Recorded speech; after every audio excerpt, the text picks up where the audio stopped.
importante. Bueno, ustedes saben que desde el domingo se eliminó el IGB a los productos de la canasta básica. Y la primera pregunta que nos tenemos que hacer todos, bueno, ¿y el objetivo trazado con la exoneración del IGB a los productos de la canasta básica, los más importantes, se cumplió o no se cumplió? David Zamora nos acompaña esta noche, especialista tributario, y con él vamos a conversar en torno a este tema y a otros ligados con la SUNAT. ¿Cómo le va, David? Qué gusto conversar con usted. Muy buenas noches.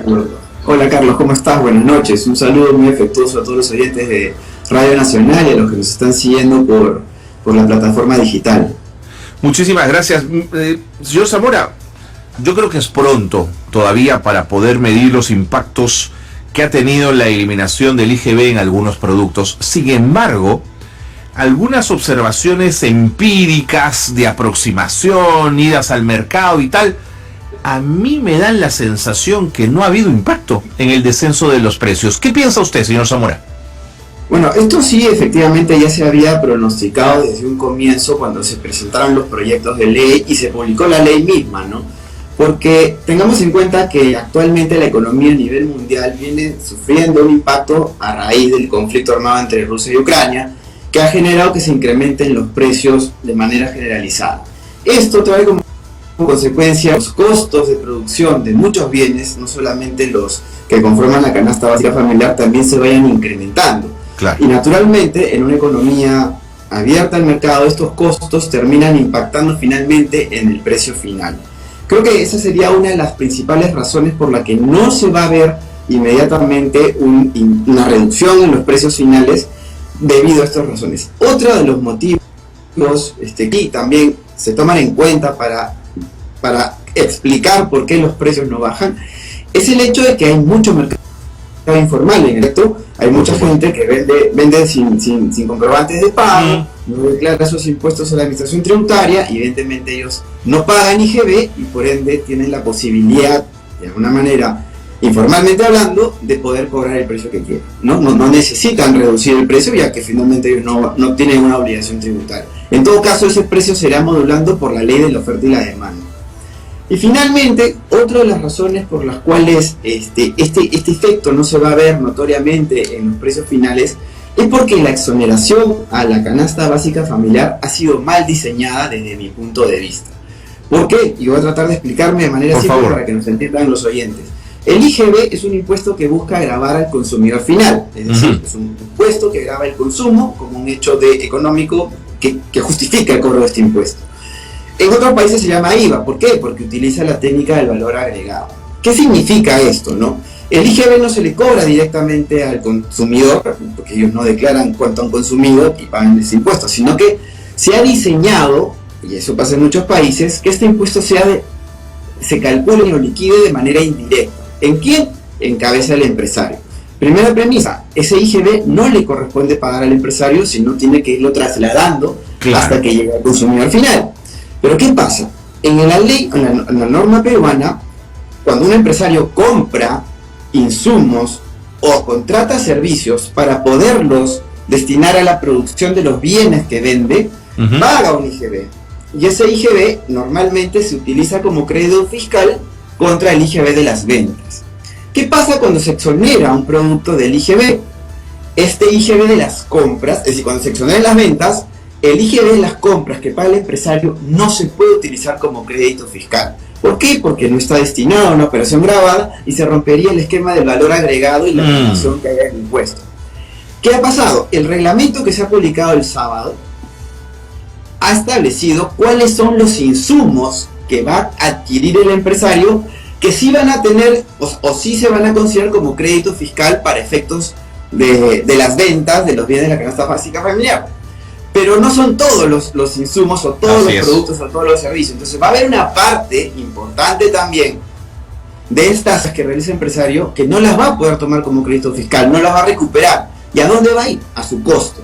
Es decir, además que los costos se vienen incrementando naturalmente por factores económicos, hay que adicionarle a ese costo el IGB que no se puede utilizar como crédito fiscal. Entonces, esto va a impactar también en el precio final, porque a mayor costo, tratar de mantener la rentabilidad que permita subsistir al empresario, va a generar que los precios no bajen significativamente. No sé si me he explicado bien, igual quedo a la disposición cualquier pregunta sobre este tema.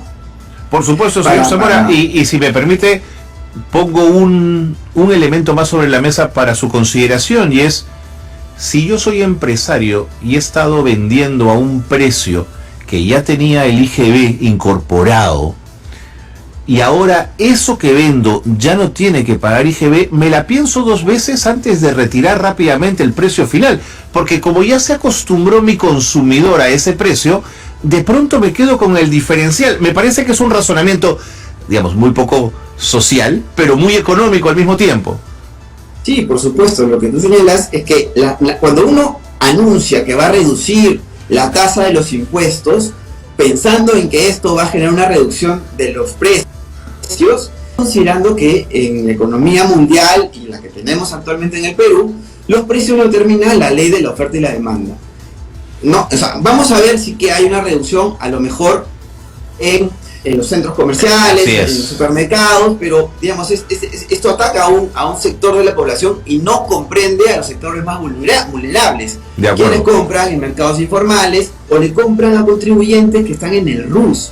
En el RUS tampoco se paga IGB, se paga un tributo. Entonces, si tú ves y analizas finalmente en oferta y demanda, los precios van a estar determinados por esta regla, ¿no? De acuerdo, de acuerdo. Más preguntas, lo llevo a territorio de la SUNAT. Se ha anunciado que finalmente todo el sistema de recibos por honorarios y facturas, boletas electrónicas, pasa a ser completamente electrónico. Murió el papel, digamos, para la SUNAT. Yo quería preguntarle, ¿qué gana SUNAT con estos procesos y qué gana el contribuyente con estos procesos donde todo pasa por lo electrónico? Mira, esto sí es positivo a nivel general. En el Perú y en muchos países de la región y del mundo ya se viene utilizando la emisión de comprobantes electrónicos porque uno, facilita su emisión, ¿no? Digamos, ya no hay que llenar a más un comprobante, simplemente la computadora, pongo los datos que correspondan y lo interesante es que esa información ya va a ir viajando electrónicamente hacia la base de datos de la SUNAT. ¿Para qué? Para que la SUNAT también pueda hacer cruce de información y verificar que no se están generando mercados informales, que se están cumpliendo con las obligaciones tributarias. Por ejemplo, antes yo podía emitir un comprobante de pago, ¿no es cierto?, una factura, pero no la registraba, ¿no? Y iba jugando con esta mecánica para ir aminorando, por así decirlo, mi carga fiscal. Claro. Pero ahora ya no. Comprobante de pago que se emite, ya SUNAT sabe que se ha emitido y por ende va a estar al tanto si se está cumpliendo o no con el pago de los impuestos. Lo que sí me parece, Carlos, es que se ha dado muy poco tiempo para que aquellos que todavía no estaban obligados a emitir comprobantes de pago ahora lo estén, porque esto se ha anunciado recién el año pasado, ¿no? Estableciéndose por número de ventas o por ingresos, quienes pasan ya a formar parte del espectro de emisión de comprobantes electrónicos, y creo que no ha habido mucho tiempo para que algunos contribuyentes, sobre todo las MIPES, vayan adecuándose a una emisión electrónica, porque finalmente es un tanto complicado, ¿no? Okay. Pero es complicado porque lo haces en la plataforma de SUNAT o tienes que contratar una empresa que te adecue a un sistema de emisión electrónica. Ahora, en un país tan informal como el nuestro, el bodeguero que me vende, no sé, una gaseosa, el taxista que me cobra un servicio, voy a ir más atrás, el heladero que me vende un heladito, digamos. Ahí no hay forma de que haya ningún tipo de comprobante, o sí lo hay, señor Zamora. Sí lo podría haber. Lo que pasa es que tú tienes una disposición en el reglamento de comprobantes de pago que te dice que ventas menores a 5 soles no necesitan estar sustentadas en un comprobante de pago. Lo que sí te dice la norma es que el bodeguero, el empresario, tiene que llevar un control y emitir un comprobante al final del día. En el ejemplo del heladero, el heladero está exonerado al emitir comprobantes de pago por una disposición expresa del reglamento de comprobantes de pago. El taxista también está exonerado de emitir comprobantes de pago. ¿Por qué están exonerados? Digamos, esto viene por temas de política fiscal en aras de facilitar determinados sectores económicos, microsectores económicos, que generar una emisión de comprobantes de pago podría generarles un sobrecosto, ¿no? Entonces, pero de igual razón, a igual razón, igual derecho, si estas personas pudiesen emitir facturas o boletas electrónicas, también podrían ser sujetos de crédito, de pronto no de un gran crédito, pero de créditos a la altura del nivel de su negocio. Sí, por supuesto, no, pero no te olvides que el hecho de no emitir comprobante de pago no los exceptúa, por ejemplo, de llevar una contabilidad, de llevar un registro de ingresos, y eso podría servir de sustento a la hora de solicitar una línea de financiamiento. Una última, 2 escenarios. Que esto ahuyente a los informales, o sea, que los aleje de la formalidad. O el otro escenario es que al significar esto un ahorro de costos, mejora de gestión, digamos, acceso a nuevas fuentes de financiamiento, haga que la gente se vuelva más formal. ¿Dónde cree que va a ocurrir la balanza? Te agradezco la pregunta, es un tanto amplia porque hay muchos elementos alrededor, pero te podría decir que mientras más complicado sea el cumplimiento de obligaciones tributarias, más engorroso y más sofisticado, evidentemente, y también va a depender de la capacidad que tenga el empresario para poderse adecuar a ello, va a preferir seguramente irse por el lado informal, ¿no?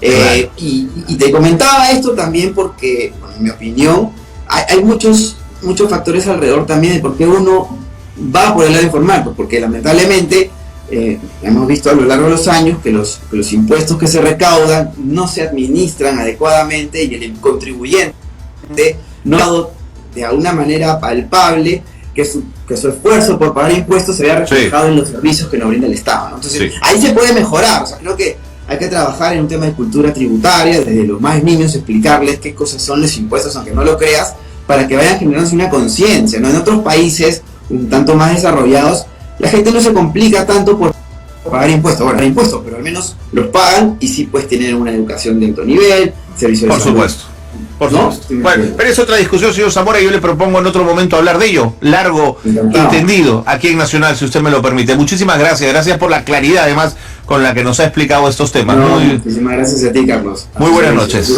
David Zamora, especialista tributario, ha estado con nosotros en el programa, son las 8:49 y es momento de los deportes.